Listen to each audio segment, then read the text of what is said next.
Hi bro. Hi మీ పేరు? శ్యామ్. ప్రశాంత్ వర్మ దగ్గర 30 stories ఉన్నాయని ఒక ఇంటర్వ్యూలో చెప్పినాడు. ఆల్రెడీ 2 స్టోరీస్ తేజ సజ్జతో తీసినాడు కదా, సో మిగతా స్టోరీస్ కూడా తనకే ఇస్తారంటారా? ఇప్పుడు పార్ట్ 1 పార్ట్ 2 ఉందని తెలుసు మనకి.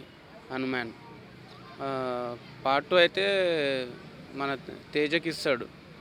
ఆ ఇంటర్వ్యూ చూశాను నేను. ఆ ఇంటర్వ్యూలో ఆయన చెప్పింది ఏంటంటే నా దగ్గర 30 నుంచి 40 స్టోరీలు ఆల్రెడీ రెడీగా ఉన్నాయని చెప్పారు. దాంట్లో ముఖ్యంగా బాలకృష్ణ గారికి, అల్లు అర్జున్ గారికి, ప్రభాస్ గారికి ఇస్తాను కూడా చెప్పాడు ఛాన్సు. వాళ్ళతో తీస్తే కూడా బాగుంటుంది. ఎందుకంటే అల్లు అర్జున్ గారు ఇప్పుడు పాన్ ఇండియా స్టార్, ప్రభాస్ కూడా పాన్ ఇండియా స్టారే, బాలయ్య కూడా మంచి ఫామ్లో ఉన్నాడు. రీసెంట్గా భగవంత్ కేసరి కానీ, వీరసింహారెడ్డి ఇవన్నీ అందరికీ అంటే ఆ క్యారెక్టర్లను బట్టి ఎవరు ఈ క్యారెక్టర్ ఈ స్టోరీకి సెట్ అవుతారని ఆయన అందరినీ కలిసి తీస్తాడని నేను అనుకుంటాను. కొత్త హీరోస్కి ఎవరికైనా ఛాన్స్ ఇయ్యారా?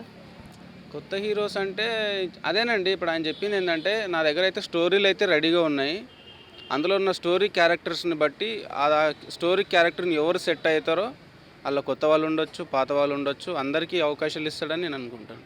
ఒకవేళ పెద్ద హీరోస్తో చేస్తే ఏ హీరోతో చేస్తే చూడాలనుకుంటున్నారు మీరు? బాలకృష్ణ గారితోనే, బాలకృష్ణ గారికి ఒక అవకాశం ఇస్తాడని నేను అనుకుంటాను. అండ్ నాగార్జున గారు ఉన్నారు. నాగార్జున గారు కూడా ఇంతకుముందు దేవునికి సంబంధించిన శ్రీరామదాసు ఇవన్నీ కూడా తీశాడు. ఆయనకు కూడా అవకాశం ఇస్తే బాగుంటుంది. ముఖ్యంగా అయితే ఎన్టీఆర్, అల్లు అర్జున్, ప్రభాస్, మహేష్ బాబుతో తీయాలని నాకు ఇంట్రెస్ట్.